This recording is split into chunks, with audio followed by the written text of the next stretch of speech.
കർണാടകയിലും മുസ്ലിം വ്യാപാരികളും മുസ്ലിം കച്ചവടക്കാരും ഗോമാതാവിൻ്റെ രക്ഷയ്ക്കെത്തി. ഗോമാതാവ് നീണാൾ വാഴട്ടെ എന്ന് അവർ പ്രതിജ്ഞ ചെയ്തു. എന്ന് മാത്രമല്ല, ഗോമാതാവിനെ എന്തെങ്കിലും ചെയ്യാൻ, വിൽക്കാൻ ഒക്കെ കൊണ്ടുവരുന്ന ആളുകളെ അവർ മടക്കി അയച്ചു. പാടില്ല, അങ്ങനെ ചെയ്യാൻ പാടില്ല, നിങ്ങളുടെ ദൈവമാണ്, ഞങ്ങളെയും കൂടി ദൈവം ശിക്ഷിക്കും എന്നൊക്കെ പറഞ്ഞ് മടക്കി അയക്കാൻ തുടങ്ങി. മനസ്സിലുള്ള അവൾ കരുതിയിട്ടുണ്ടാകുക എന്താണെന്നറിയുമോ? യവന്മാരൊക്കെ ഒരു പാഠം പഠിക്കട്ടെ, എന്തിനാണ് ഇത് വില കൊടുത്ത് വാങ്ങി അടി വാങ്ങിച്ച് വഴിയിൽ കിടന്ന് കൊല്ലപ്പെടുന്നത്? കൊണ്ടുപോയി പൂജിക്കട്ടെ, അല്ലെങ്കിൽ ദേവാലയം പണിഞ്ഞ് നടക്കിയിരുത്തട്ടെ. ഏതായാലും അങ്ങനൊരു സംഭവം ഉണ്ടായതോടുകൂടി കർണാടകയിലെ ഹസനിൽ വലിയ പ്രശ്നമായി. ഇത് വിൽക്കാൻ കൊണ്ടുവന്ന മുസ്ലിം ഇതര സമുദായത്തിൽപ്പെട്ട ആളുകൾ ഒച്ചയും ബഹളവും പ്രതിഷേധവുമായി. കാരണം അവരുടെ സാധനങ്ങൾ ഇവർ വാങ്ങുന്നില്ല. ನಾನು ಕುರಿ ಮಟನ್ ತಿಂತೀನಿ, ಕೋಳಿ ತಿಂತೀನಿ, ಅದು ಪ್ರಾಣಿನ ತಾನೇ. ಆಮೇಲೆ ಇಲ್ಲಿ ಇಷ್ಟು ಜನ ಇಲ್ಲಿ ಬರೀ ನಾವು ಫೋನ್ ಮಾಡಿ ಮಾತಾಡ್ಕೊಳ್ಳೋದು, ಒಂದು ವಿಡಿಯೋ ಮಾಡೋದೊಂದು ದೊಡ್ಡದಲ್ಲ. ಎಲ್ಲರಿಗೂ ರೈತರಿಗೆ ಹೊಡ್ತಾ ಬೀಳ್ತಿರೋದು, ಎಕ್ಕಡಿಂದ ಹೋದ್ರು ರೈತರಿಗೆ ಹೊಡ್ತಾ ಬೀಳ್ತಾ ಇರೋದು. ಒಗ್ಗಟ್ಟಾಗಿ ಹೋಗೋಣ, ಬತ್ತೀರ ಆಗುತ್ತಾ? ನಡ್ರಿ ಹೋಗೋಣ.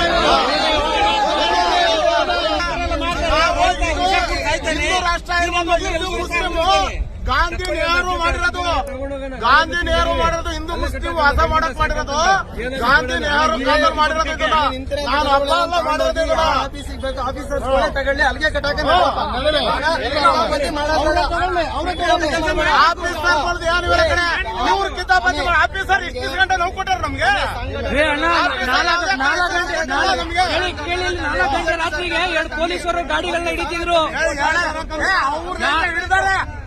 4 ಗಂಟೆ ರಾತ್ರಿಗೆ ಪೊಲೀಸರ ಗಾಡಿಗಳು ಹಿಡಿತಿದ್ರು. ಹಿಂದೂ ಸಂಘಟನೆಗಳಿಗೆ ಬಂದು ಅವರು ಕೇಳಿ ಇಲ್ಲ, ಬನ್ನಿ ಹೋಗೋಣ ಒಟ್ಟಿಗೆ, ನಡೀರೋಣ ಅಣ್ಣ, ನಡೀರಿ ಹೋಗೋಣ ಒಟ್ಟಿಗೆ. ಯಾರು ಬೇಕಾದ್ರೂ ತಾಂಡೋ ಸಾಕಿ ಅಣ್ಣ, ನಮ್ಮ ರೈತರುಗಳಿಗೆ ತಗೊಂಡೋಗಿ. ಪಶ್ಚಿಮ ಬಂಗಾಳದಲ್ಲಿ ಏನಾಯ್ತು ಗೊತ್ತಾ? ಇದೇ ಬಿಜೆಪಿ ಸರ್ಕಾರ ಬಂದು ಮುಲಿಗಡಿಸಿ ಹಾಳು ಮಾಡಿ ಈಗ ಅದೇ ಜನಗಳು ರಕ್ಷಿಸ್ತಾರೆ. ಪಶ್ಚಿಮ ಬಂಗಾಳ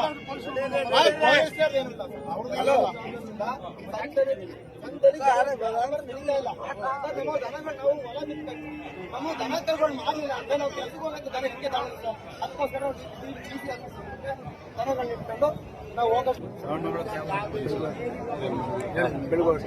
ನಮ್ಮ ದನಗಳು ಇವತ್ತು 2 ಹಸು ತಂದಿದ್ದೀವಿ. ಒಂದು ಹಸು ಒಬ್ಬರಿಗೆಲ್ಲ ಪ್ರಾಬ್ಲಮ್ ಇದೆ,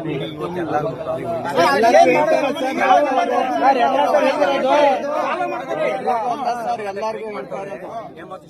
ರೈತರು ಅಲ್ಲಿ ಅದ್ ಬಿಟ್ಬಿಟ್ಟು ಸಂತೆಯಲ್ಲಿ ಸುಮ್ಮನೆ ಕ್ರಿಯೇಟ್ ಮಾಡೋದು. ಹೇಮಾವತಿ ಸ್ಟ್ಯಾಚು ಹತ್ರ 11 ಗಂಟೆ ಸ್ಟ್ರೈಕ್ ಐತೆ, ಹೋಗಿ ಸೇರ್ಕ ಅಲ್ಲಿ ಮಾಡು ಸ್ಟ್ರೈಕ್ ಆಯ್ತಾ. ಸ್ಟ್ರೈಕ್ ಇದ್ರು ಅಲ್ಲಿ ಹೋಗಿ ಸೇರ್ಕ ಅವ್ರ ಜೊತೆ ರೈತ ಸಂಘಟನೆ ಮಾಡ್ತಾವ್ರೆ, ಅವ್ರ ಜೊತೆ ಸೇರ್ಕೊಂಡು ಮಾಡು ಅದ ಅಲ್ವಾ. ಸುಮ್ಮನೆ ನಮ್ಮ ಸಾಹೇಬ್ ಹೇಳೋರು 11 ಗಂಟೆ ಯಾರು ಏನು ಕಿತಾಬ್ ಹೇಮಾವತಿ ಸ್ಟ್ಯಾಚು ಹತ್ರ ಸ್ಟ್ರೈಕ್ ಐತೆ, ಹೋಗಿ ಅವ್ನೇನೋ ಹೇಳ್ತಾರೆ, ವಿಡಿಯೋ ಹೇಳ್ತಾರೆ, ನೀವು ಮಾತಾಡ್ತೀವಿ. കണ്ടോ, യഥാവിധി കാര്യങ്ങളങ്ങോട്ട് പറഞ്ഞു കൊടുത്തു. അപ്പോൾ ഇനിയിപ്പോൾ 2 മാർഗ്ഗങ്ങളേ ഉള്ളൂ. ഒന്നെങ്കിൽ ഈ കർഷകരുടെ കയ്യിൽ നിന്ന് ഗോമാതാക്കളെ BJP ഒരു ന്യായമായ വില കൊടുത്ത് സംഘപരിവാറുകാർ വാങ്ങണം. അതല്ലെങ്കിൽ നിങ്ങളുടെ സ്പോൺസർഷിപ്പോടുകൂടി നടത്തുന്ന അറവുശാലകളിലേക്ക് ഗോമാതാവിനെ എത്തിക്കുന്നതിനുള്ള ഏർപ്പാട് ചെയ്യണം. അങ്ങനെ ചെയ്തില്ലെങ്കിൽ ഇനി മുസ്ലിം വ്യാപാരികൾ ഈ സാധനത്തിൽ തൊടുന്നില്ല എന്ന് വെച്ചാൽ അതുണ്ടാക്കാൻ പോകുന്ന പ്രതിസന്ധി നമ്മുടെ നാട്ടിലെ അതിഥി തൊഴിലാളികൾ മടങ്ങുമ്പോൾ ഈ പറഞ്ഞതുപോലെ നമ്മുടെ നിർമ്മാണ മേഖലയൊക്കെ സ്തംഭിക്കുന്നത് പോലെ, പൊറോട്ടയ്ക്ക് പകരം കുഴക്കൊട്ട തിന്നേണ്ടി വരുന്നത് പോലെയുള്ള അവസ്ഥയിലേക്ക് എത്തിച്ചേരും എന്നതാണ് കാര്യം. തുടങ്ങി വെച്ചത് ഹർഷത് മദനി എന്ന് പറയുന്ന അദ്ദേഹം സഹാറൻപൂരിൽ ഉത്തർപ്രദേശിലാണ് സംഗതി തുടങ്ങി വെച്ചത്. അത് പിന്നീട് ഉത്തരേന്ത്യയിൽ പല സ്ഥലത്തുമായി ഇങ്ങ് ദക്ഷിണേന്ത്യയിലേക്കും എത്തി. അതുകൊണ്ട് ഇനി ഈ വ്യാപാരം നടത്തുന്ന കർഷകർ അടുത്ത ഹജ്ജ് പെരുന്നാളിന് വിൽക്കാം, അല്ലെങ്കിൽ ബലിപെരുന്നാളിന് നല്ല വിലയ്ക്ക് വിൽക്കാം എന്ന് പറഞ്ഞ് കാത്തിരിക്കേണ്ടതില്ല.